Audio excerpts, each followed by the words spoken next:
வாழ்க வையகம், வாழ்க வளமுடன். வேதாத்ரி மகரிஷி சரணம். மகிழ்ச்சியான தருணம் இது. வள்ளல் பெருமான்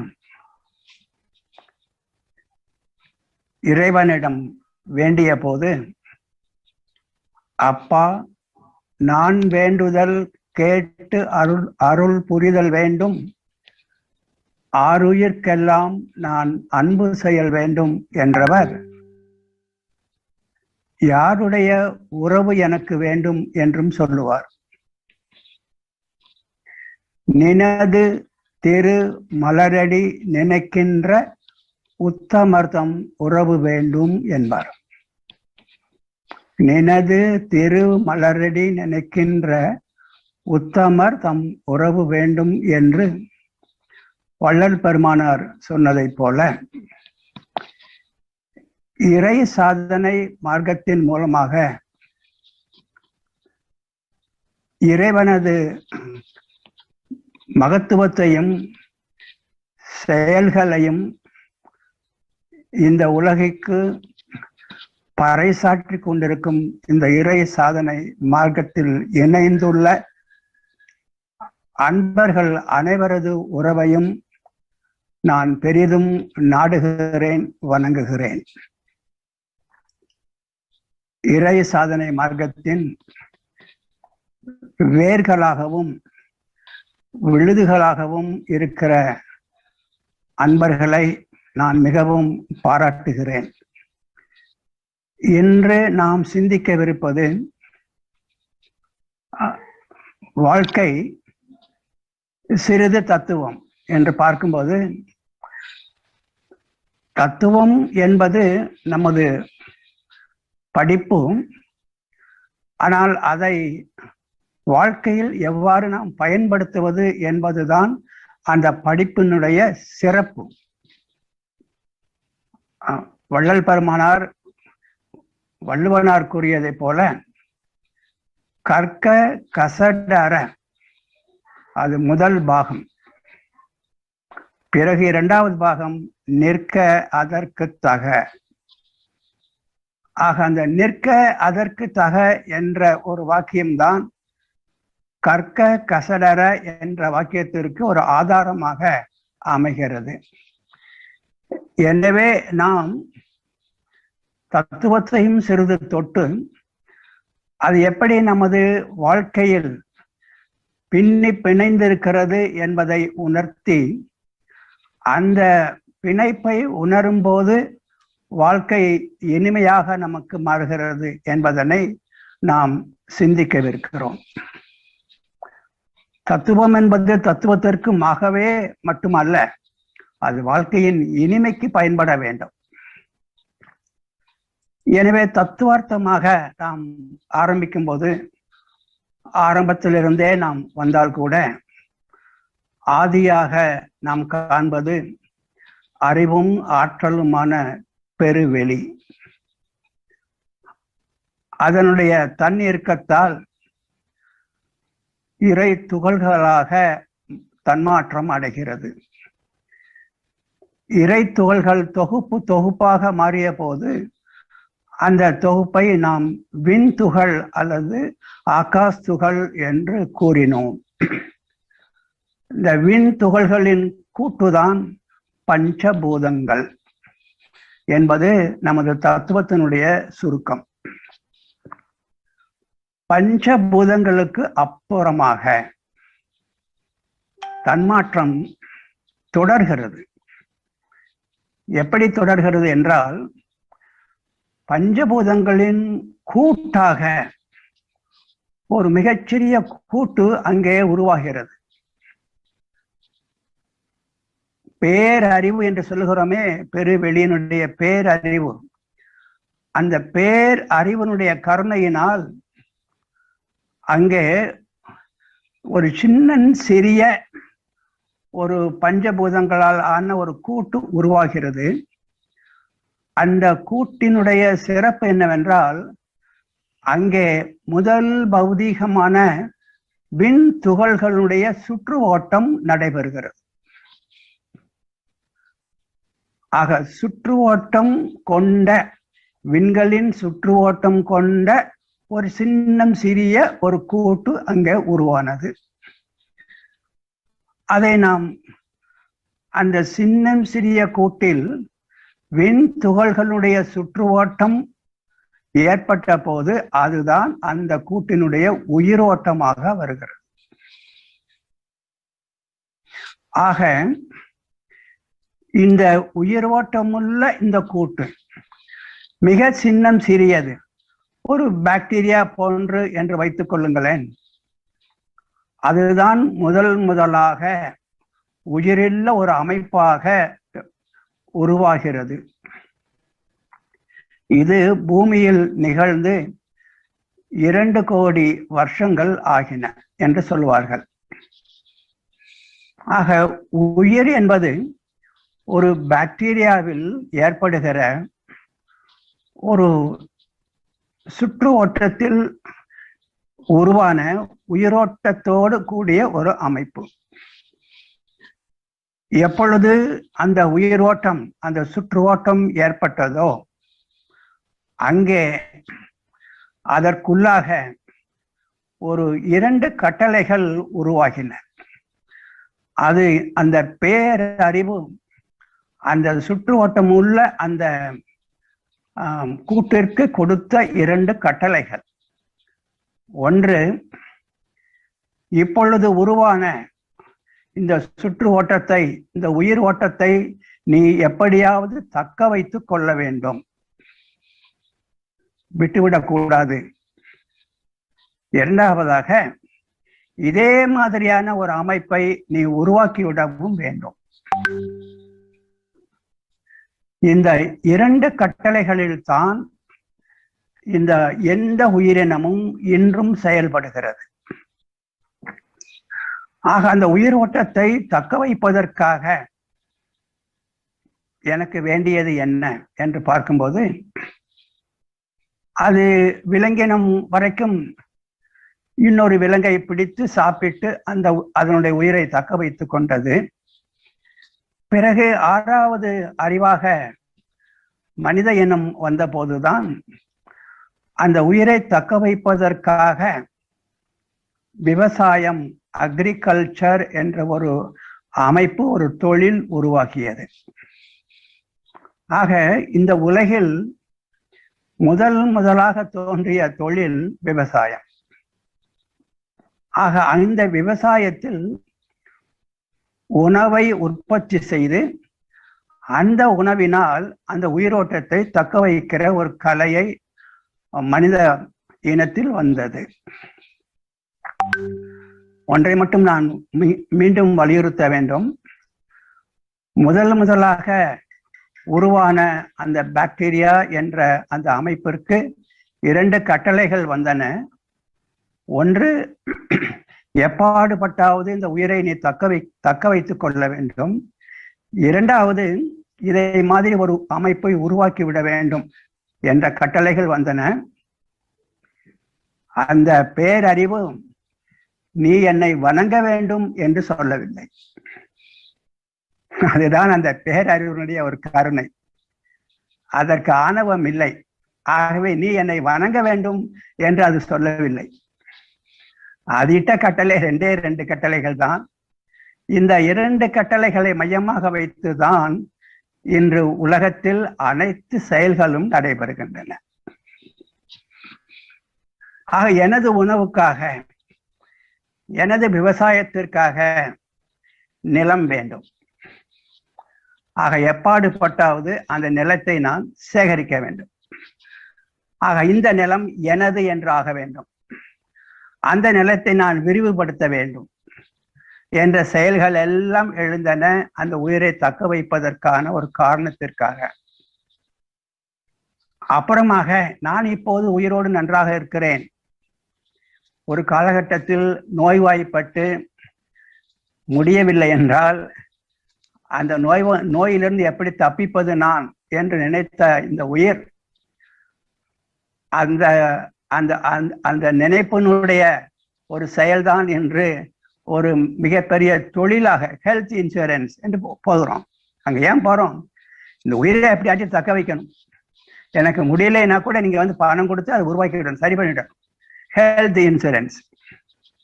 இன்னும் சொல்ல போனால் எனது உயிருக்கு பின்னால் என்னை சார்ந்த மக்கள் உயிரோடு இருக்க வேண்டுமே. ஆக எனது உயிருக்கு பின்னாலும் நான் நினைத்து பார்க்கிறேன், என்னை சார்ந்த மக்கள் உயிரோடு இருக்க வேண்டும், அவர்கள் தக்க வைத்துக் கொள்ள வேண்டும். எனவே அதுக்கு ஒரு இன்சூரன்ஸ், லைஃப் இன்சூரன்ஸ் என்று நீங்கள் நினைத்து பார்த்தால் அனைத்து தொழில்களும் இந்த ஒரே காரணத்திற்காகவே வந்து கொண்டிருக்கின்றன. இன்னும் நீங்கள் சற்று ஆழமாக நினைத்தால் போர் என்பது என்ன? நான் உயிரை தக்க வைத்துக் கொள்ள வேண்டும், என்னை அவன் வந்து அழித்து விடுவானோ என்று நினைத்து முதலில் அவனை அழிப்பதுதான் போர். அவ்வளவுதான். இது ஆயுதங்களோட சண்டை போடுறோம், இல்ல கல்லை வச்சுட்டு சண்டை போடுறோம், இல்ல கை வச்சுட்டு சண்டை போடுறோம். பிரின்சிபல் இதுதான், நான் வாழணும் அப்படிங்கிற அந்த உயிரை தக்க வைக்கிற அந்த ஒரு ஒரு ஒரு முனைப்பில் தான் நாம் அனைவரும் செயல்படுகிறோம். உலகமே என்று செயல்பட்டு கொண்டிருக்கிறது. ஆக எனது உயிரை தக்க வைப்பதற்காக எனக்கு உணவு வேண்டும், எனக்கு உறைவிடம் வேண்டும். ஏனென்றால் பனிக்காலத்தில், வெயில் காலத்தில் இந்த உயிரை தக்க வைக்க நான் சற்று வசதியாக இருக்க வேண்டும் என்பதற்காக ஒரு உறைவிடம் வேண்டும், உணவு வேண்டும், பிறகு வந்தது உடை வேண்டும் என்று. ஆக உணவு. இப்போது ஏன் உணவு வேண்டும்? எனது உயிரை தக்க வைப்பதற்காக எனக்கு உணவு வேண்டும். ஆக உணவு என்பது சில சமயங்களில் கடவுளை விட முக்கியமானது. ஒரு 10 நாட்களுக்கு ஒன்னும் சாப்பிடாம ஒருவரை இருக்க சொல்லி 11வது நாள் அவரை போய் உங்களுக்கு என்ன வேண்டும் என்று கேட்டால் இறைவனை விட இட்லி தான் வேணும் என்பார். அப்பனா அவர் இறைவனையா கேட்பாரு? இட்லி இருந்தா கொண்டாங்க மாதிரி சாப்பிட்றதுக்கு அவ்வளவு ஆவலா இருப்பார். இதை அறிந்த சில தத்துவம் கூட உணவுதான் மிக மிக முக்கியமானது, இந்த உணவு இல்லை என்றால் இந்த உயிர் இருக்க முடியாது என்று சில உபநிடதங்கள் கூட அன்னம் ஏவ பிரம்மா என்றது. அன்னமே தான் பிரம்மன். இந்த இந்த இந்த உணவுதான் எனக்கு உயிராக வருகிறது என்று அந்த முக்கியத்துவத்தை பார்க்கும்போது இப்போது நாம் ஒன்றை மட்டும் புரிந்து கொள்ள வேண்டும்.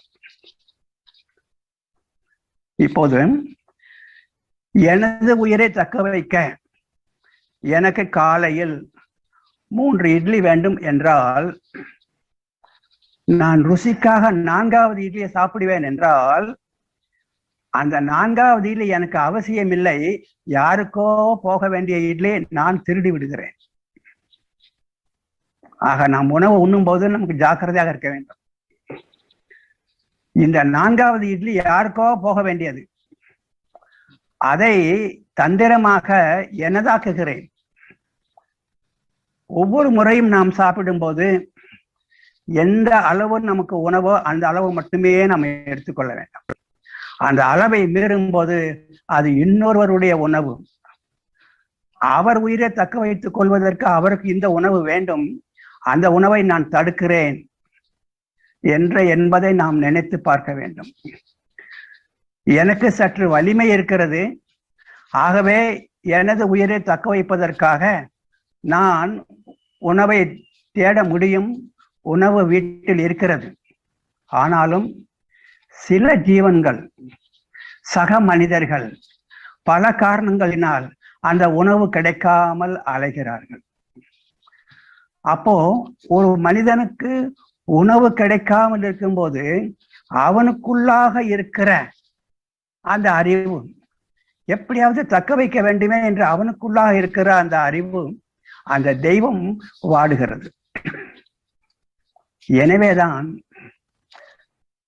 வள்ளல் பெருமானார் ஒரு ஜீவன் பசியால் வாடும்போது அந்த ஜீவனுக்கு ஒரு உணவை கொடுத்து அந்த பசியை ஆற்றுவதே பரம புண்ணியம் என்றார். ஆக தான் மட்டும் உண்டு தனக்கு வேண்டியதை நாம் எடுத்துக்கொள்வோம். அதற்கு மேலாக நாம் போகும்போது இன்னொரு உணவை நாம் தடுக்கிறோம் என்று நாம் நினைவில் கொள்ள வேண்டும். என்று பார்த்தோமேயானால் கல்யாண காலங்களில், வைபவ சமயங்களில் நாம் எத்தனை பேருடைய உணவுகளை நாம் தடுக்கிறோம். ஒவ்வொரு கல்யாணத்திலும் பாவம் தான் நடக்குது. நான் சாப்பிடுவதோ கொஞ்சம், ஆனால் அந்த பாக்கி உள்ள அனைத்து உணவையும், யாருக்கோ போக வேண்டிய உணவை நான் போய் தொட்டியில் போடுகிறேன். கல்யாண வீடுகளில் ஓரளவிற்கு நாம் சென்று விட்டு சற்று சாப்பிடாமல் வருவதே புண்ணியம். அதையே நம்ம அந்த பாவத்தை செஞ்சுட்டு வருவானே. உணவு யாருக்கோ போக வேண்டிய உணவை தூக்கி நான் ஏன் தொட்டில போட்டு அந்த பாவத்தை சம்பாதிப்பானே நான். ஆக உணவு என்பது சாதாரண விஷயமாகத்தான் தெரியுது. ஆனால் பல ஜீவன்களுக்கு, முடியாத ஜீவனுக்கு அதுவே கடவுள். ஆக திருமலர் கூட சொல்லுவார், உடம்பினுக்குள்ளே ஒரு பொருள் கண்டேன். உடம்பினுக்குள்ளே அவன் குடியிருக்கிறான். உடம்பினுக்குள்ளே ஒரு பொருள் கண்டேன், உடம்பினை யாமிருந்து ஓம்புகின்றேனே என்பார். அப்ப அந்த உடம்புக்குள்ள இருக்கிற அந்த ஒரு பொருள், அந்த இறைநிலை பசியால் துடிக்கும் போது அதை நாம் பார்க்காமல் இருந்து விட்டால், ஏதாவது நாம் செய்யாமல் இருந்து விட்டால் அது மிக பாவமான ஒரு செயலாக விடுகிறது. அதனால்தான் வள்ளல் பெருமானார் அவருடைய வடலூரில் அவருடைய அந்த சபையை உருவாக்கிய போது அவர் இறைவனை வணங்குவதற்கு கட்டடத்தை கட்டவில்லை. அதை அப்புறம் பார்த்துக்கலான்ட்டாரு. முதலாக வடலூரில் அவர் உருவாக்கியது தர்மசாலை. பசித்தவருக்கு ஒரு பசி நீக்கும் ஒரு புண்ணியம். அவர் அந்த பாடல்ல பசியால் இளைத்தே, அவர் எவ்வளவு தூரம் அந்த உணவுக்கு ஒரு ஜீவன் திண்டாடும் போது அதற்குள்ளாக, அந்த ஜீவனுக்குள்ளாக இருக்கிற ஒரு உருபொருள் வாடுகிறது என்பதை உணர்ந்தவராக இருப்பாரேயானால், எந்த அளவுக்கு அவர் உணர்ந்திருக்கிறார் என்றால், வாடிய பயிரை கண்ட போதெல்லாம் நான் வாடினேன். அந்த பயிருக்குள்ளாக இருக்கிற ஒரு ஜீவன், ஒரு உருபொருள் அந்த பசிக்காக இயங்குகிற அதை பார்த்து கூட அவரால் பொறுக்க முடியவில்லை. வாடிய பயிரை கண்ட போதெல்லாம் நான் வாடினேன், பசியால் இளைத்தே, வீடுதோறும் இறந்தும். பசினால வீட்டுல எல்லாம் ஒவ்வொரு வீட்லயும் போய் பிச்சை கேட்கிறாங்க ஒருத்தர். பசியால் இளைத்தே வீடுதோறும் இறந்தும், யாரும் போடல, அந்த ராத்திரி நேரத்தில் யாரும் போடல. பசியாராது, பசி அடங்காமல் பசியாராது அந்த அப்படியே தூங்கிடுறாங்க பாருங்க. அவர்களை கண்டு நான் உளம் பதைத்தேன் என்று சொன்னாரு. பசியராது அயர்ந்த வெற்றரை பார்த்து உளம் பதைத்தேன் என்பார். ஆகவே உணவு என்பது எனது உயிரை தக்க வைப்பதற்காக நான் உணவு இருக்கிறது என்னிடம். ஆனால் எனது சக ஜீவன்களிடம் அவர்களது உயிரை தக்க வைக்க அவர்களிடம் அந்த உணவு இல்லாத போது, அவர்களுக்குள்ளாக இருக்கிற அந்த ஜீவன் துன்பப்படும் போது அவர்களுக்கு நான் உணவு அளிப்பது பரம புண்ணியமான செயல். இதைத்தான் வள்ளல் பெருமானார் ஆரம்பித்து வைத்தார். ஆக அந்த வள்ளல் பெருமானார் ஆரம்பித்த அந்த அந்த கட்டடத்தில் அன்று முதல் இன்று வரை அந்த அன்னதானம் நடக்கிறது. அதற்கு அவர் அன்னதான சாலை என்று பெயர் வைத்திருக்கலாம், அல்லது சாப்பிடும் கூடம் என்று பெயர் வைத்திருக்கலாம். அப்படியெல்லாம் பெயர் வைக்காமல் இதுதான் புண்ணியம் என்று நினைத்ததால் தர்ம சாலை என்றார். It is a path of dharma. அதை தர்ம சாலை என்று அழைத்தார். ஆக அந்த அன்னதானம் என்பது நம்முடைய வாழ்க்கையின் ஒரு அங்கமாக மாற வேண்டும்.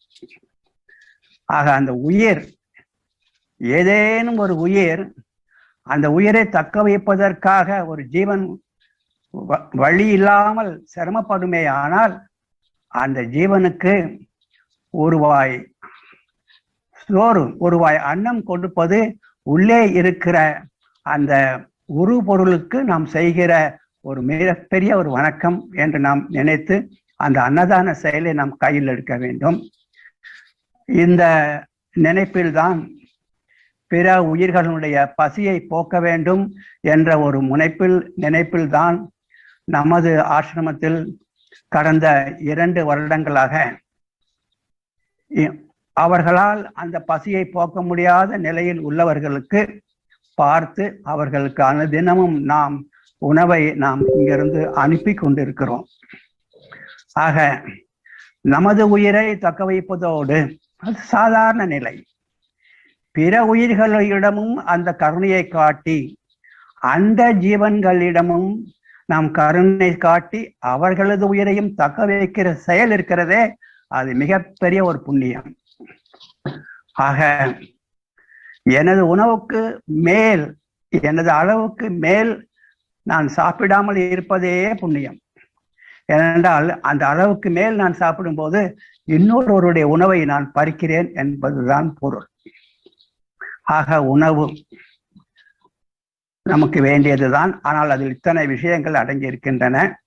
சக உயிர்களுக்கு அந்த உயிரை தக்க வைப்பதற்கு நாம் கொடுக்கிற அன்னதானம் பரம புண்ணியம் என்ற ஒரு சத்தியத்தை நாம் வாழ்க்கையில் உணர வேண்டும்.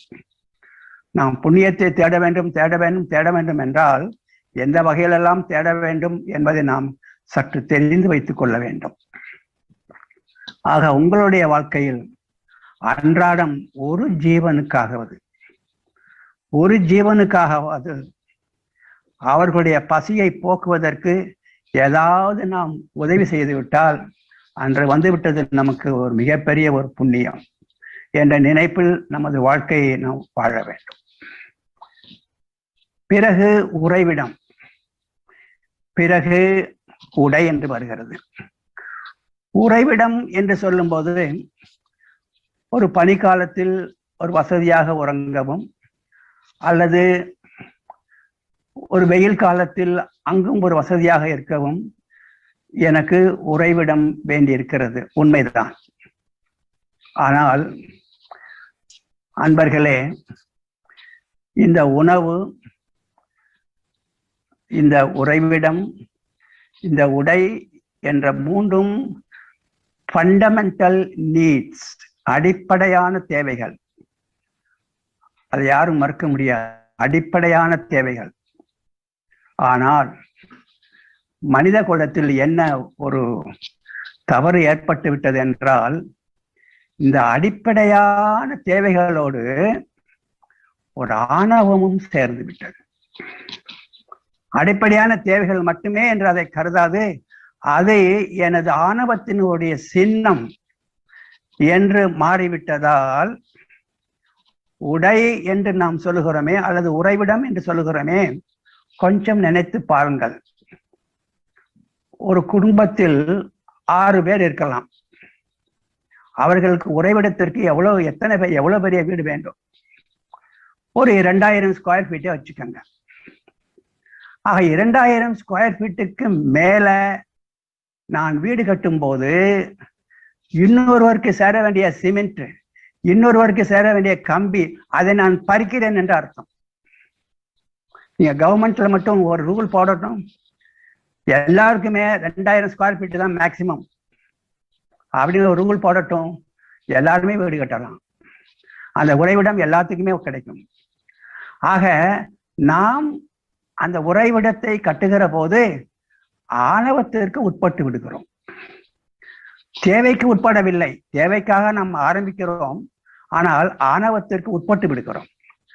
எப்போது நாம் ஆணவத்திற்கு உட்பட்டு விடுகிறோமோ அப்போது வாழ்க்கையினுடைய இனிமை குறைகிறது, அமைதி குறைகிறது. ஒரு சிறிய ஒரு ஒரு ஒரு செயலை பாருங்கள். உறைவிடம் கட்ட வேண்டும் அவசியம். ஆனால் எவ்வளவு கட்ட வேண்டும் என்பதை எனது வருமானம் தீர்மானிக்க வேண்டுமே தவிர எனது சகலை தீர்மானிக்க கூடாது. அவர் கட்டியிருக்காரு 4000 ஸ்கொயர் ஃபீட்ல, அவர் செய்யற தொழிலுக்கு கட்டியிருக்காரு. அவர் தீர்மானிக்க கூடாது நான் எவ்வளவு கட்டணும் என்று சொல்லி எனது வருமானம் தான் தீர்மானிக்க வேண்டும்.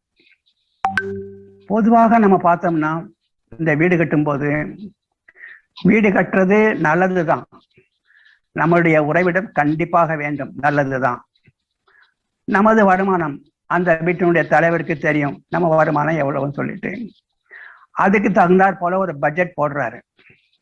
சரி, நமக்கு இப்போதைக்கு வீடு வேணும், ஆனா ஒரு 800 ஸ்கொயர் ஃபீட்ல கட்டணும்னா சரியா இருக்கும், நமது வருமானத்துக்கும் அதுக்கும் சரியா இருக்கும், கஷ்டப்படாம வீடு கட்டிடலாம் அப்படின்னு ஒரு 800 ஸ்கொயர் ஃபீட்ல ஒரு பிளான் போட்டு ஒரு ப்ளூ பிரிண்ட் தயார் பண்ணி வீடு கட்ட ஆரம்பிக்கிறாரு.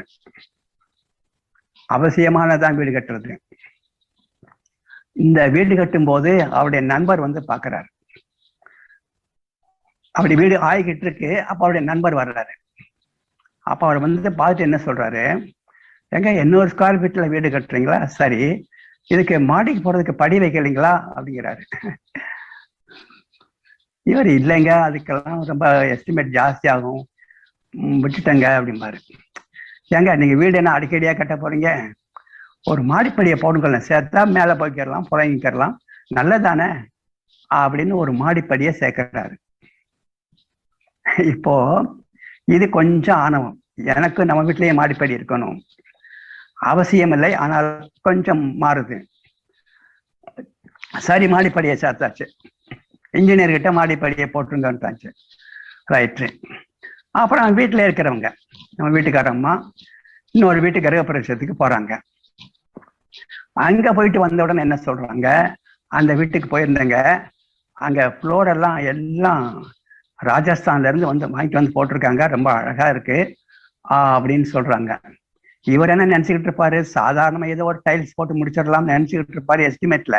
ஆனா அவங்க என்ன சொல்றது, அந்த மிகப்பெரிய ஒரு கனமான ஒரு அழகான ஒரு டைல்ஸ் தான் போடணும், சாதாரண டைல்ஸ் போடக்கூடாது அப்படின்னு அவங்க வற்புறுத்த இவர் அதுக்கு உட்பட பட்ஜெட் மாறுது. அப்புறம் ஜன்னல் எப்படி இருக்கணும், பட்ஜெட் மாறுது. இந்த ஜன்னலுக்கு இப்படி இருக்கணும், அந்த ஜன்னலுக்கு இப்படி இருக்கணும் அப்படின்னு போக போக போக போக இவர் ஆரம்பித்தது ஒன்று, இப்ப போய்கிட்டு இருக்கிறது வேற மாதிரி போய்கிட்டு இருக்கு. சரி, ஏதோ அங்க இங்கேயும் கடன் எல்லாம் எங்க வாங்க முடியாதோ அங்கெல்லாம் வாங்கிட்டாரு, கஷ்டப்பட்டு ஏதோ போய்கிட்டு இருக்கு வீடு. கடைசியில வீடு முடிச்சாச்சு, என்ன கிரக பிரவேசம், ரைட். அப்ப என்ன சொல்றாரு இவரு, அந்த வீட்டோட தலைவர், கிரக பிரவேசத்தை சிம்பிளா வச்சுக்கிடலாம், ரொம்ப செலவாயிடுச்சு அப்படின்னா அந்த வீட்டுல எல்லாரும், வீட்டுக்கார அம்மா உட்பட, ஏங்க நம்ம சகல வீட்டுல, அவங்க சகல வீட்டுல கிரக பிரவேசம் நடந்தது எப்படி நடந்தது, நம்ம அடிக்கடியா தினமா வருஷ வருஷமா வீடு கட்ட போறோம், எல்லாத்தையும் கூப்பிடணுங்க. அதுலயும் இவர் சொல்லி ஏறல, அந்த ஆணவம், இத்தனை பேரை கூப்பிடணும், அத்தனை பேரை கூப்பிடணும். ஆக இப்போ அத்தியாவசியமான தேவையோடு இந்த ஆணவமும் சேர்ந்துக்கிட்டே வருது. ராஜஸ்தான் டைல்ஸ், இந்த மாதிரியான ஜன்னல், மாடிப்படி வேணும் அப்படிங்கிற அந்த ஆணவம் அப்படிங்கிறதே சேர்ந்துக்கிட்டே வருது. கிரக பிரவேசம் முடிஞ்சது, எல்லாம் வந்துட்டாங்க, விருந்தினர் பெருமக்கள் வந்தாங்க, போயிட்டாங்க. அன்றைக்கு கிரக பிரவேசம் நடந்த அன்றைக்கு அந்த வீட்டில் இருக்கிற எல்லோரும் சந்தோஷமாக இருப்பார்கள், வீட்டு தலைவரை தவிர. அவருக்கு தான் தெரியும் எந்தெந்த இடத்துல எவ்வளவு கடன் வாங்கியிருக்கேன்னு சொல்லிட்டு. ஆக வீடு கட்டும் போது ஃபண்டமெண்டல் நீட், ஆரம்பிக்கும் போது ஃபண்டமெண்டல் நீட், ஆனா முடியும் போது ஆணவத்திற்காக நான் வீடு கட்டியிருக்கிறேன். எந்த சமயத்திலையும் எந்த இடத்துலையும் இந்த ஆணவம் ஒட்டிக்கிருச்சுன்னா கடைசியாக ரிசல்ட் நம்ம அமைதியவே கிடைச்சிடும். அந்த 800 ஸ்கொயர் ஃபீட்லயே அவர் நின்றுட்டு இருந்தாருன்னா எல்லாரும் சந்தோஷமா இருப்பாரு, அவரும் சந்தோஷமா இருப்பாரு.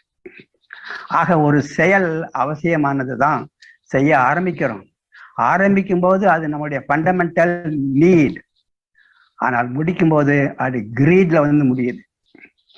பேராசை கிரீட்ல வந்து முடியுது. அத மகாத்மா காந்தி ரொம்ப அழகா சொல்வாரு. In nature there is plenty for everybody's need. ஒவ்வொருவரின் தேவைக்கும் இங்கு ஏராளமாக இருக்கிறது இந்த இயற்கையில். ஆனால் அவர்களது பேராசைக்காக அல்ல. There is everything for the need but not for the greed என்பார். ஆக அன்பர்களே, நாமும் உணவு என்கிற போது இன்னொரு ஜீவனுக்கு உணவு கொடுக்கிற ஒரு பக்குவத்தோடு வாழ்வோம். நமது வாழ்க்கை இனிமேதான். நம்மளும் உறைவிடம் கட்டும் போது நமக்கு எவ்வளவு வேணுமோ அந்த அளவோடு நாம் நிற்போம். கொஞ்சம் யோசிச்சு பாருங்க. வீட்டுல ஒரு ஆணவத்திற்காக அவங்க வீட்டுல கட்டியிருக்காங்க, இவங்க வீட்டுல கட்டியிருக்காங்க, இத்தனை ரூம்ஸ் இருக்கு அத்தனை ரூம்ஸ் இருக்குன்னு சொல்லிட்டு ஒரு 8 ரூம் போட்டு நம்ம வீடு கட்டியாச்சு. ஏன்னா ஒவ்வொரு ரூம்லயும் நம்ம போய் தூங்க போறோம். நம்ம தூங்குறது ஒரு ரூம்ல தானே. கொஞ்சம் நினைச்சு பார்க்கணும். அது எளிமை வேணும் வாழ்க்கையில். அந்த எளிமை அது மகரிஷி ரொம்ப அழகா சொல்வாரு. எளிமைதான் எனது செல்வம் சொல்வார் மகரிஷி. எளிமைதான் எனது செல்வம். வீடோ ஏக வெளிம்பார். அவருக்கு அந்த 4 சுவர் கூட கிடையாது மகரிஷிக்கு. வீடோ ஏக வெளி, எளிமையே எனது செல்வம். இன்முகமும் எளிமையே எனது செல்வம். ஆக வாழ்க்கையில நமக்கு வேண்டியது எளிமை. இன்னும் கூட கொஞ்சம் சொல்ல போனா, யார் மிகப்பெரிய பணக்காரன், யாரிடமும் கையேந்தாத பணக்காரன் யார் அப்படின்னு யாராச்சும் கேட்டீங்கன்னா, அங்க அந்த ரோட்ல போகுது பாருங்க ஒரு கார். என்னுடைய காரை விட விலை உயர்ந்தது தான். அந்த கார் போய்கிட்டே இருக்கேன். அந்த கார் நான் வாங்க முடியும், ஆனால் வாங்க வேண்டிய அவசியம் இல்லை அப்படின்னு யார் டிசைட் பண்றாங்களோ, he is always upper hand, he is always great. நான் இதை வாங்க முடியும், ஆனால் வாங்க வேண்டிய அவசியம் இல்லை. என்னை விட ஒரு கார், விலை உயர்ந்த கார் ரோட்ல போகும்போது அதை வாங்கணும் அப்படின்னு நினைச்சுக்கிட்டேன்னா பேங்க்காரங்கிட்ட போய் பிச்சை எடுத்துக்கிறேன். நான் யார்கிட்ட போய் பிச்சை எடுக்கிறேன்? பேங்க்காரங்கிட்ட போய் பிச்சை எடுக்கிறேன். எதுக்கு எந்த அவசியம்? எளிமை.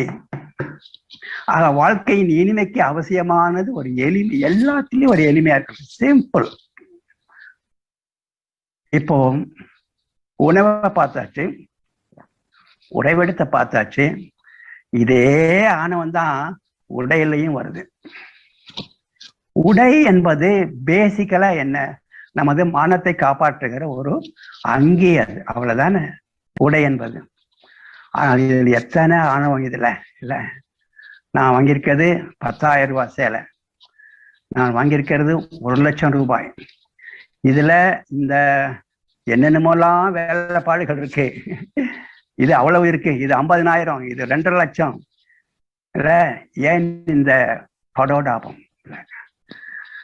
அங்கே போனாலும் நமக்கு தேவைக்கு மேலேயே நம்முடைய ஆணவத்துக்காகவே செலவழிக்கிறோம்.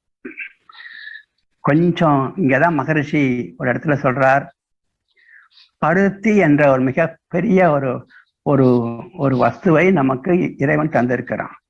பருத்தி ஆடைகள், அதுல இருந்து ஆடைகளை செஞ்சுக்கலாம். அதை விட்டுட்டு இந்த உடைக்காக இன்னொரு உயிரை கொன்று இந்த உடை நமக்கு வேணுமா? இன்னொரு உயிரை கொன்று இந்த உடை நாம் அணிய வேண்டுமா என்று நம்மளை சிந்திக்க வைக்கிறார். பட்டு என்று சொல்லுகிறோமே, அது என்னது இல்ல? பல்லாயிரம் புழுக்கள் அப்படியே வெண்ணி தண்ணியில போட்டு அப்படியே கொதிக்க வைப்பாங்க. அங்க நீங்க நின்று பார்த்தா தெரியும். அப்படி அந்த புழுக்கள் அப்படியே உயிரோட அந்த வெண்ணி தண்ணில, கொதிக்கிற வெண்ணி தண்ணில போடுவாங்க. அந்த அலையெல்லாம் எங்க போகும்? இல்ல, இங்கேதானே இருக்கும். அந்த துன்ப அலைகள்லாம் இங்கேதானே இருக்கும். மகரிஷி ரொம்ப அழகா சொல்வாரு, பல்லாயிரம் புழுக்கள் பதைக்க வதைத்தெடுத்த பட்டு என்னும் பாவ குறிப்பை உடுத்தி. அத பாவ குறிப்புன்றார் மகரிஷி.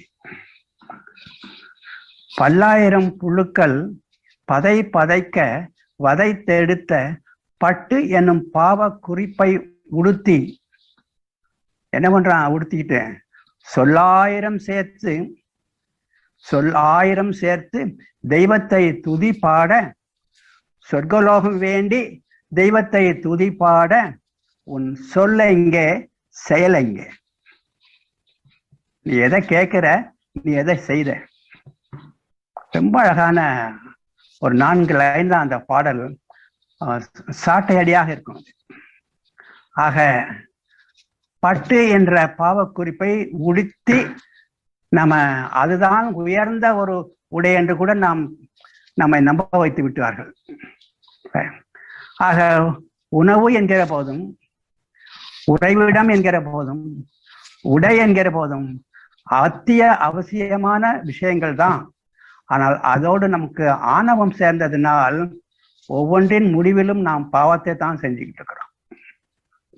3 இட்லிக்கு 4வது இட்லி சேர்த்தனா அது ஒரு இட்லியை நான் திருடிட்டேன், பாவம். பட்டு எல்லாத்தையும் கொன்னு புழுக்களையெல்லாம் கொன்னு நான் ஒரு பாவ குறிப்பை உடைச்சிட்டேன்னா நான் உடை அணியும் போதே பாவம் பண்றேன். ஆக இவ்வளவு பாவங்களை செய்ததுக்கு பிறகு வாழ்க்கையில் நம்ம எப்போ இனிமையை நாம் எதிர்பார்க்க முடியும்? ஆகவேதான் வேதாத்திரிய அன்பர்களே, கொஞ்சம் நம்ம அதை சிந்திச்சு நமது வாழ்க்கை முறையை ஒரு எளிமைப்படுத்த வேண்டும். ஆணவம் இல்லாது ஒரு எளிமைப்படுத்துகிற ஒரு பக்குவத்திற்கு நாம் வந்துவிட வேண்டும். ஆக இப்போ இது சொன்னதெல்லாம் இது வரைக்கும் ஒரு பாயிண்ட் தான் வந்திருக்கிறோம். அதாவது உயிரை எப்படியாவது தக்க வைத்துக் கொள்ள வேண்டும் என்பதற்காக நமக்கு வேண்டியது உணவு, நமக்கு வேண்டியது ஒரு உறைவிடம், மானத்தை காப்பதற்காக வேண்டிய உடை. இந்த 3லும் நாம் எவ்வாறு நமது சிந்தனையோடு நாம் செயல்பட வேண்டும். அந்த சிந்தனை இல்லாத தவறி செயல்படும் போது வாழ்க்கையில் இனிமை இருக்காது என்று அந்த ஒரு அம்சத்தை மட்டும் நாம் பார்த்தோம். நான் இப்போது 2வது அம்சத்திற்கு வருகிறேன். எப்படியாவது உன்னை போல் ஒரு ஜீவனை உருவாக்கிவிட வேண்டும். இது 2வது கட்டளை. ஒரு ஜீவனை உருவாக்கிவிட வேண்டும். இப்போ இந்த 2வது கட்டளை நமக்கு அந்த வயது வந்தவுடன் அந்த 2வது கட்டளையைத்தான் எல்லாரும் நிறைவேற்ற பார்க்கிறோம். அப்படி நிறைவேற்ற பார்க்கும் போதுதான் ஒரு வாழ்க்கை துணையை நாம் தேடுகிறோம். வாழ்க்கை துணையை தேடுகிற ஒரு படலம் வருது. ஆக இதுவரை வீட்டில் அம்மா என்ற ஒரு நபரை சுத்தி பல உறவுகளை நான் பார்த்து கொண்டே வந்தேன். அப்பா, சித்தப்பா, பெரியப்பா, அத்தை, மாமா என்ற பல உறவுகளை அப்படியே பார்த்து கொண்டே வருகிறேன். இப்போது இன்னொரு உறவை புதிய உறவை நாம் இப்போது உருவாக்குகிறோம். ஒரு வாழ்க்கை துணையை நான் தேடுகிறேன். ஆக ஒரு இளைஞன், ஒரு வாலிபன் ஒரு வாழ்க்கை துணையை தேடுகிறான், அல்லது ஒரு யுவதி தனது வாழ்க்கை துணையை தேடுகிறார். இப்போ யூனிவர்ஸ்ல இறைவனிட்ட கட்டளை என்ன? இன்னொரு உயிரை நீ உருவாக்கி விட வேண்டும் என்றுதான் கட்டளையிட்டார். அந்த கட்டளையின்படிதான் நம்ம வாழ்க்கை துணையை தேடுகிறோம். அப்படி வாழ்க்கை துணையை தேடும்போது நாம் அந்த வாழ்க்கை துணையை நாம் முறையாக தேர்ந்தெடுக்கிறோமா என்று நாம் பார்க்க வேண்டும். முறையாக நாம் தேர்ந்தெடுக்கிறோமா என்பதை நாம் சற்று அலசி ஆராய வேண்டும். ஒரு சின்ன உதாரணத்திற்காக சொல்லுகிறேன். ஒரு வீதி, அந்த வீதியில அந்த ஸ்கூல்ல ஒர்க் பண்ற ஒரு டீச்சர், ஒரு ஆசிரியர் இருக்கார். அந்த ஆசிரியருக்கு ஒரு பெண் பிள்ளை, அவரது மகள். அதே வீதியில ஒரு 4-5 வீடு தள்ளி ஒரு LICல ஒர்க் பண்ற ஒரு கிளார்க், ஒரு ஆபீசர் இருக்காரு. அதே வீதியில அவருக்கு ஒரு பையன். அந்த பையன், இந்த பொண்ணு, இவருடைய மகள், அது ஒரு 4-5 வருஷமா அதே வீதியில தான், அதே ஊர்ல தான் இருக்காங்க. இந்த குடும்பத்தை அவங்களுக்கு நன்றாக தெரியும், அவங்களுக்கு இந்த குடும்பத்தை நன்றாக தெரியும். இருவரும் அந்யோன்யமாக பஜாருக்கு போவாங்க, சுற்றுலா பிக்னிக் போறாங்க. அந்த பையன் நல்ல ஒழுங்கான பையன், நல்ல பையன், இவருக்கு சர்டிஃபிகேட் கொடுக்க முடியும், அந்த அளவுக்கு நல்ல பையன். இந்த பொண்ணும் ஒரு நல்ல பொண்ணுன்னு அவங்க சர்டிஃபிகேட் கொடுப்பாங்க, நல்ல பொண்ணு தான். இனிமையான 2 குடும்பங்கள். இப்ப திருமணம் என்று வரும்போது அந்த இருவரும், அந்த பையன் எல்ஐசி ஆபீசரோட பையன், ஆசிரியரோட மகள், இந்த திருமணம் வரும்போது ஏற்கனவே பல வருடங்களாக அவர்கள் இருவரையும் பரிச்சாத்தியமாக கூடவே நின்று அவருடைய குணநலன்களை எல்லாம் பார்த்தாச்சு. நல்ல பிள்ளைகள், 2 பிள்ளைகளும். ஆனால் அவர்களுக்கு இடையே சம்பந்தம் செய்து கொள்ள முடியுமா என்றால் இன்று நமது சமுதாய விதிகள் அதை தடுக்கின்றன. நமக்கு ஒரு நல்ல வாழ்க்கை துணைதானே வேணும். இந்த பொண்ணையும் அந்த பையனையும் 2 பேருக்குமே தெரியும், 2 குடும்பங்களுக்கு தெரியும், பல வருடங்களாக தெரியும். ஃபர்ஸ்ட் கிளாஸ் குடும்பங்கள் 2ம்.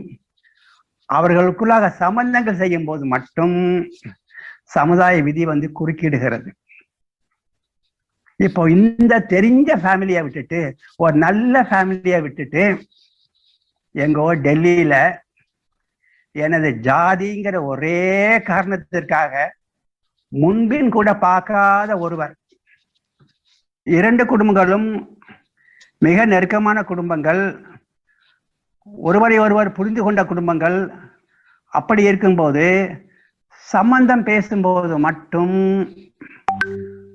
அவர்களுக்கு இடையில் வருவது நாம உருவாக்கி கொண்ட ஒரு சமுதாய விதிகள், ஒரே ஜாதியில இருக்கணும்னு சொல்லிட்டு.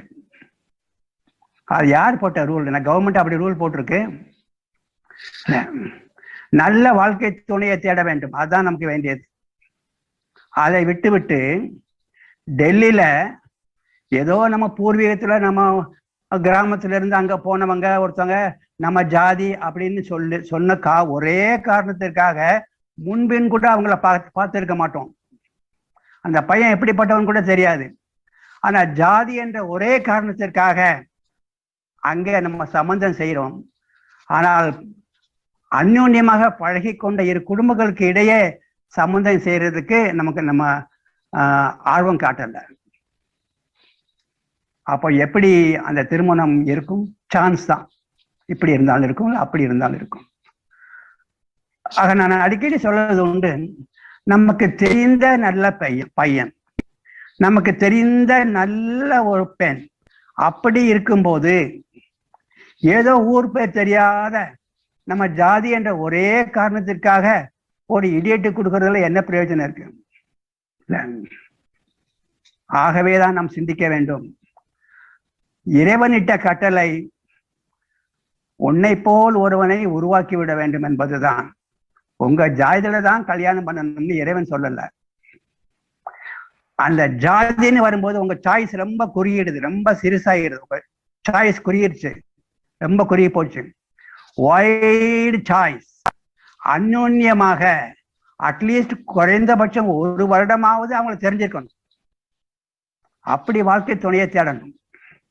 1 வருடமாவது அவங்களை நன்றாக தெரிஞ்சிருக்க வேண்டும்.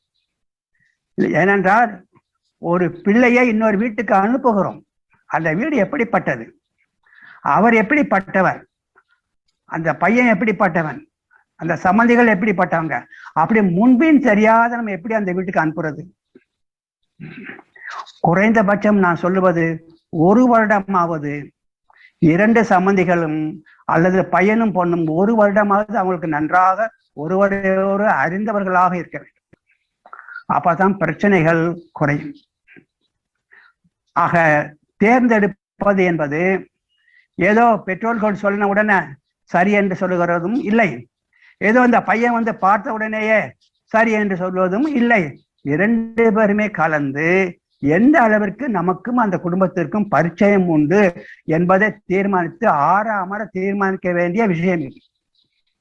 அவசர கோலத்தில் தர வேண்டிய விஷயம் அல்ல.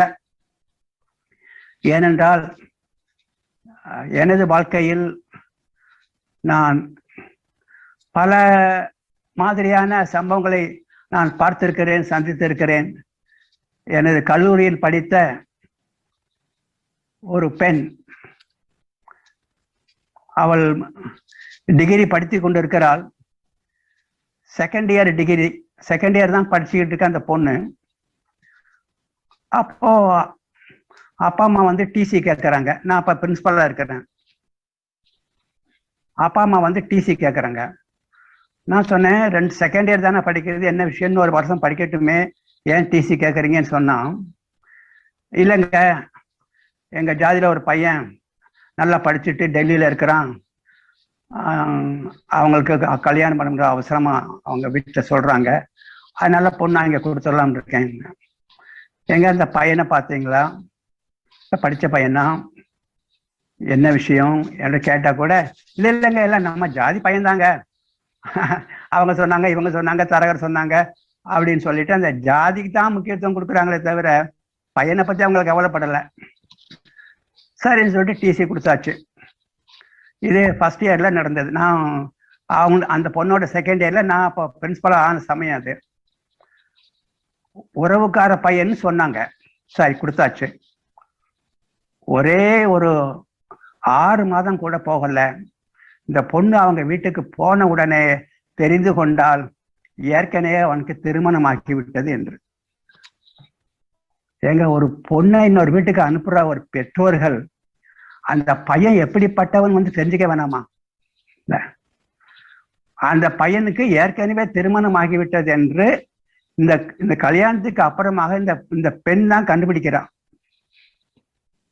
அவ்வளவுதான். என்ன ஆகுறது? இப்போ அந்த பெண் திரும்பி வருகிறாள், கல்லூரிக்கே வருகிறாள்.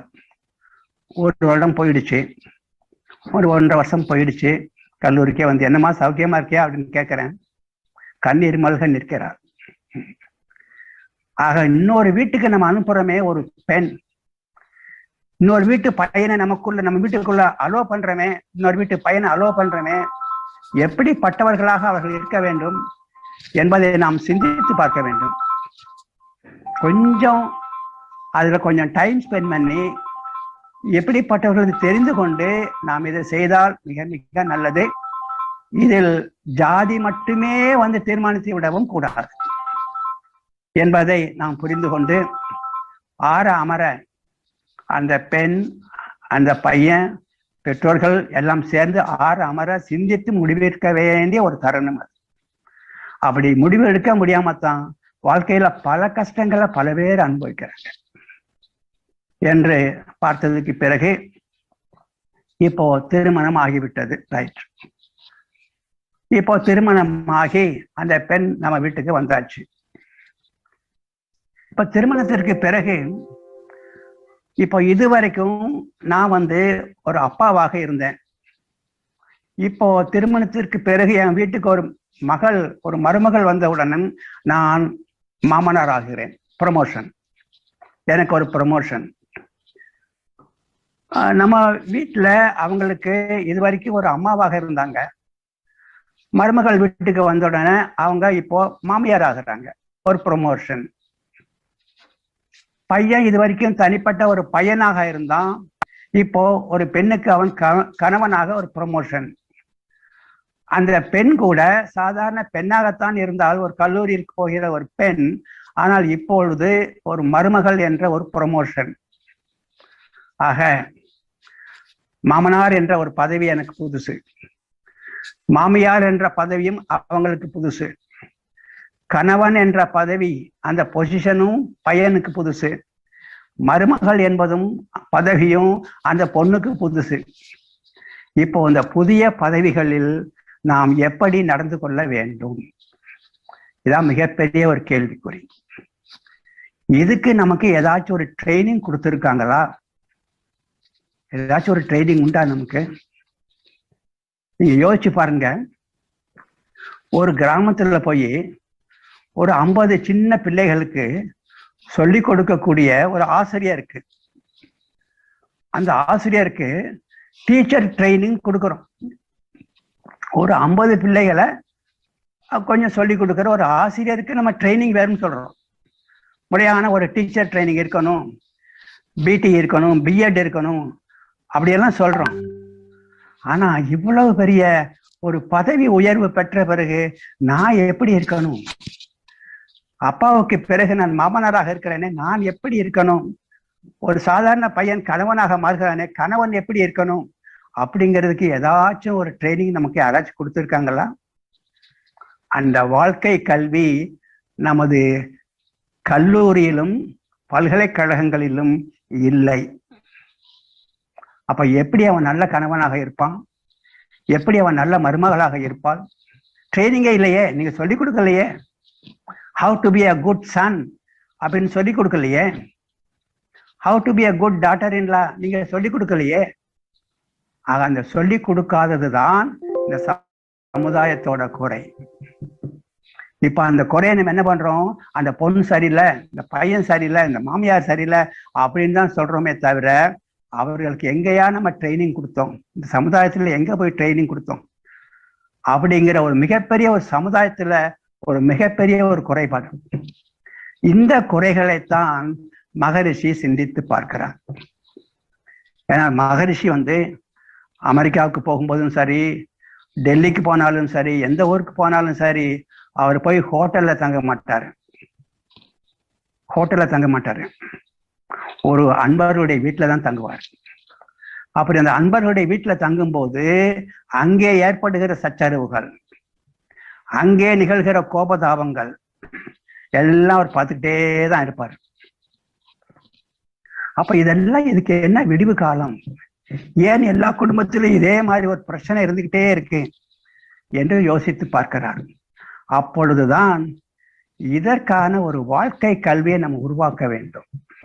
கணவன்னா இப்படித்தான் இருக்கணும், மனைவினா இப்படித்தான் இருக்கணும், மாமியார்னா இப்படித்தான் இருக்கணும் அப்படிங்கிற ஒரு வாழ்க்கை கல்வியை நம்ம கொடுக்க வேண்டும் என்பதை ஒரு மனதில் வைத்துத்தான் அவர் இந்த மனவளக்கலை மன்றங்களை உருவாக்கினார். ஆக ஒரு விடுபட்டு போன ஒரு வாழ்க்கை கல்வி, அந்த வாழ்க்கை கல்வி விடுபட்டு போனதுனால அவங்களுக்கு எப்படி பிஹேவ் பண்ணணும்னு தெரியல. அதுக்கு ஒரு ட்ரைனிங் கொடுத்துருக்கணும். பாரப்பா, உன்னுடைய மனைவி இந்த மாதிரி ஒரு கேட்குறா, அதுக்கு உன்னுடைய ஆன்சர் என்ன அப்படின்னு சொல்லி அவனோட ஆன்சர் சொல்லி அந்த டீச்சர் சொல்லணும், இல்லை இது சரியான ஆன்சர் இல்லை, இப்படிதான் நீ சொல்லணும் அப்படின்னு ஒரு ட்ரைனிங் கொடுத்துருந்தா நல்லா இருந்திருக்கும். அப்படி ட்ரைனிங் கொடுக்காததுனால பலவிதமான முறைகேடுகள். என்னிடம் ஒரு தடவை பிரம்மஞானத்துக்கு வந்த ஒரு அம்மா, பிரம்மஞானம் முடிஞ்சது.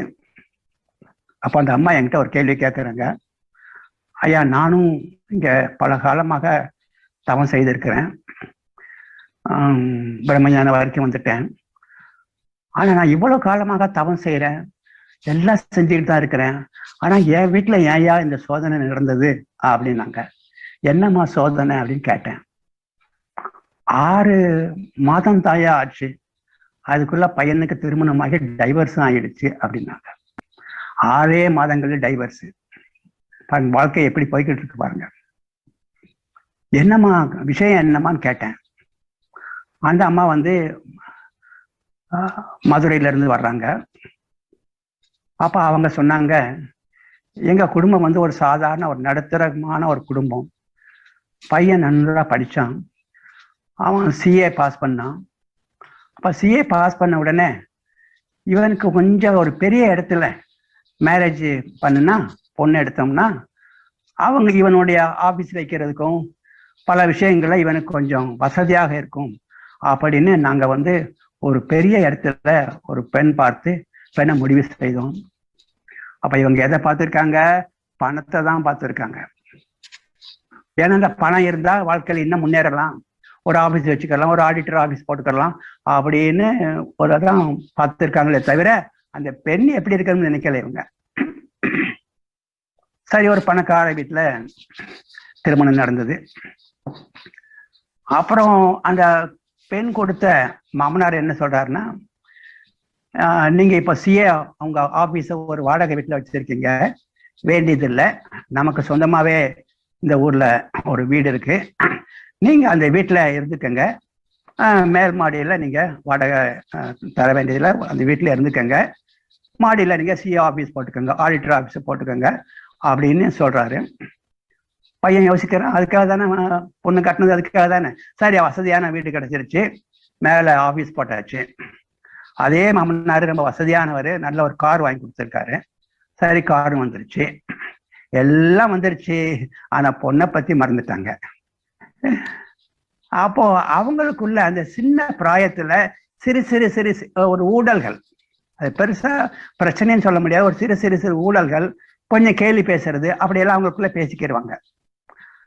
அப்போ பணத்துக்காக ஆசைப்பட்டவங்க அந்த பொண்ணு என்ன சொன்னாலும் கொஞ்சம் பொறுத்துக்கிறோம் வேணும் இல்லையா? இல்ல, அது ட்ரைனிங்ல வந்து தான் சொல்லி கொடுத்துருப்பாங்க. அப்பா அவனுக்கு பணம் வேணும்னா பொண்ணு அப்படி இப்படி இருந்தாலும் கோவப்படாத அப்படின்னு சொல்லி கொடுத்துருப்பாங்க. அப்ப அவங்களுக்குள்ள ஒரு ஊழல் நடக்கும்போது அந்த பொண்ணு என்ன சொல்லுது, ஒரு பேச்சு வாக்குல கொஞ்சம் இவனுக்கு உரைக்கிற மாதிரி, நீங்க என்னதான் சொல்லுங்க, நீங்க வச்சிருக்கிற ஆபீஸ் வந்து எங்க வீடு தானே, நாங்க கொடுத்துதானே, வீடு கொடுத்துதானே இந்த ஆபீஸ் வச்சிருக்கீங்க அப்படின்னு ஒரு வார்த்தையை சொல்லிடுச்சு. பையனுக்கு இப்போ ரோசம் வருது. இந்த ரோசம் முதலே வந்திருக்கணும், இப்போ ரோசம் வருது. இப்போ அப்போ என்ன ஆர்கியூமெண்ட் வேணும்னு சொல்றான், அந்த பொண்ணுன்னு சொல்லுது. இந்த ஆர்கியூமெண்ட் இன்னும் மேல மேல போகுது. கடைசியில் ஒரு ஆயுதம் அந்த பொண்ணு என்ன சொல்லுது, வீட்டை விடுங்க, நீங்க வச்சிருக்கிற கார் கூட எங்க அப்பா வாங்கி கொடுத்தது தானே அப்படின்னு சொல்லுது. அந்த கார் வந்து எங்க அப்பா வாங்கி கொடுத்தது தானே நீங்க வச்சிருக்கீங்க அப்படின்னு சொன்ன உடனே இவனுக்கு உச்சிக்கு போயிருச்சு கோபம். கொஞ்சம் டிஸ்டன்ஸ்ல பேசிக்கிட்டே இருக்காங்களா, அந்த கார் சாவிய கையில எடுத்தான், வீசி எறிஞ்சான் அந்த பெண் மேல, அவனுடைய ஒய்ஃப் மேல வீசி எறிஞ்சான். அது கரெக்டா போய் அந்த பொண்ணோட நெத்தியில பட்டு அப்படியே ரத்தம் வடியுது. இந்த சீன் பாருங்க நீங்க. இது 6 மாசத்துக்குள்ள. பணம் தான் முக்கியம்னு போனவன், அப்ப பணம் முக்கியம்னா இந்த மாதிரி சங்கடங்களை கொஞ்சம் ஏத்துக்கிறணும். இதுலயும் நமக்கு ரோஷமா இருக்கணும்னா பையன் பணத்துக்காக போகணும். வீசி எறிஞ்சான், அவ்வளவுதான், நெத்தியில பட்டாடி ரத்தம் வடியுது. அப்படியே படியில கீழே இறங்கி வீட்டுக்கு போயாச்சு அந்த பொண்ணு. வீட்டுக்கு போன 10வது நாள்ல லாயர் நோட்டீஸ் வருது, டைவர்ஸ் நோட்டீஸ் வருது. என்ன காரணம், எல்லாம் முடிஞ்சு போச்சு. இது சொன்ன உடனே தான் நான் சொன்னேன், நீங்க வந்துட்டே இருந்தீங்களாமா அந்த மனவளக்கலை மன்றத்துக்கு, உங்க பையனை ஏமா கூட்டிட்டு வரல அப்படின்னு நான் கேட்டேன். கூட்டிட்டு வந்திருந்தீங்கன்னா இங்க நடக்கிற பாடங்கள், சினம் தவிர்த்தல், பல பாடங்கள் இங்க இருக்குமா, அதெல்லாம் நினைச்சு கொஞ்சம் சொல்லி இப்படித்தான் நடந்துக்கிறணும். எல்லாரும் ஒரே மாதிரி இருக்க மாட்டாங்க, அவங்களுக்குன்னு ஒரு குணம் இருக்கு, அந்த குணத்துக்கு நம்ம தான் அட்ஜஸ்ட் பண்ணி போகணும் அப்படிங்கிற பாடங்கள்லாம் இங்க இருக்குமா, இதை சொல்லி கொடுத்துருப்போமே என்று சொல்ல. ஏன் சொல்லுகிறேன் என்றால், ஒரு விதமான ட்ரைனிங் இல்லாம நான் வாழ்க்கைக்குள்ள போறோம். மாமனாருங்கிற ட்ரைனிங் எனக்கு இல்லை, மாமியாருங்கிற ட்ரைனிங் அவங்களுக்கு இல்லை, பையனுக்கு கணவன்கிற ட்ரைனிங் கிடையாது, அந்த பொண்ணுக்கு மருமகள்ங்கிற ட்ரைனிங் கிடையாது. இப்படி எல்லாம் ட்ரைனிங் இல்லாத ஆளுகள்லாம் ஆபீஸ்ல உட்காந்துக்கிட்டு ஆபீஸ் வேலை பார்த்தா எப்படி இருக்கும்? அப்படித்தான் இருக்கு இன்னைக்கு குடும்பங்கள். ஆக இதை மீண்டும் நம்ம வந்து இன்னைக்கு நேரமாச்சு, அடுத்த வாரத்துல மீண்டும் நம்ம சந்திக்கிறோம். வாழ்க்கையின் இனிமை என்பது இந்த கணவன் மனைவி அப்படிங்கிற அந்த உறவு இருக்குதே, அந்த உறவு தான் இந்த உலகத்துல இருக்கிற மிக மிக மிக புனிதமான உறவு. கணவன் மனைவி உறவை விட நெருக்கமான உறவும் கிடையாது, புனிதமான உறவும் கிடையாது. இது மிக மிக புனிதமானது, இது மிக மிக நெருக்கமானது. அந்த வாழ்க்கை துணையை தேடும் போது நம்ம சில தவறுகளை செஞ்சிடறோம். ஆனால் அந்த உறவு என்பது மிகப்பெரிய உறவு.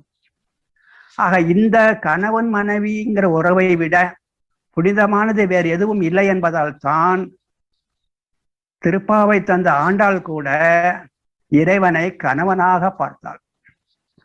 ஏன்னா அதை விட புனிதமான உறவு இல்லையே என்பதால் இறைவனை கணவனாகவே பார்த்தார். எப்படி எனக்கும் அந்த நாராயணனுக்கும் எப்படி திருமணம் நடந்தது, எப்படியெல்லாம் கனவு கண்டார். அந்த ஆண்டாள் கனவு கண்டது நமது வாழ்க்கையில் நடந்திருக்கிறது என்றால் எவ்வளவு புனிதமாக நம்ம அதை காப்பாற்ற வேண்டும். அந்த ஆண்டாள் எப்படியெல்லாம் எங்க திருமணம் நடந்தது என்று ஆண்டாள் சொல்லுவார்கள். மத்தளம் கொட்டி வரிசங்கம் நின்றூத முத்துடை தாமம் நிறை தாழ்ந்த பந்தற்கீழ் மைத்துனன் நம்பி மதுசூதன் வந்தென்னை கைத்தளம் பற்ற கனா கண்டேன் தோழி நான். அப்படித்தானே நம்மளும் இன்னொருத்தருடைய கைத்தளம் பற்றி இருக்கிறோம். அப்ப அந்த கைத்தளம் பற்றியதற்கு பிறகே நாம் எவ்வாறு நடந்து கொள்ள வேண்டும் என்று தெரியாமல் போயிடுச்சே. இந்த உறவு ஆண்டாள் சொல்வார்கள், இந்த உறவு எத்தனை நாளைக்கு வரும்? இம்மைக்கும் அருமைக்கும் ஏழேல் பிறவிக்கும். இம்மைக்கும் அருமைக்கும் ஏழேல் பிறவிக்கும் வரக்கூடிய அந்த உறவு 6 மாதங்களிலோ 15 நாட்களிலோ 2 வருடங்களிலோ முடியலாமா? அப்படி முடிவதற்கு யார் காரணம்? நாம் ஆரம்பத்தில் சரியாக தேர்ந்தெடுக்கவில்லை, கலந்து ஆலோசித்து நிதானமாக தேர்ந்தெடுக்கவில்லை. இந்த உறவு எப்படிப்பட்டது? இம்மைக்கும் மறுமைக்கும் ஏழேல் பிறவிக்கும் நம்மை உடையவன் நாராயணன் நம்பி செம்மை உடையவன் திருக்கையால் தான் பற்றி அம்மி மிதிக்க கனா கண்டேன் தோழினான். அப்படி அம்மி மிதித்து அருந்ததி பார்த்துதானே நாமும் கணவன் மனைவி ஆகினோம்.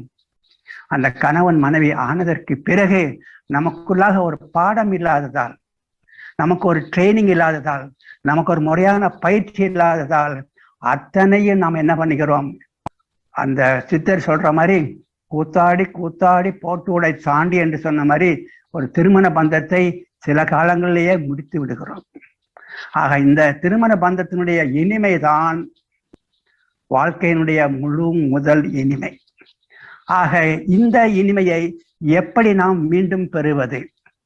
போனது போகட்டும், இந்த உங்க பேத்திக்கு திருமணம் ஆகணும், உங்க மகளுக்கு திருமணம் ஆகணும், இனியாவது நாம் ரொம்ப ஜாக்கிரதையாக இருக்கணும் அந்த தேர்ந்தெடுக்கும் போது.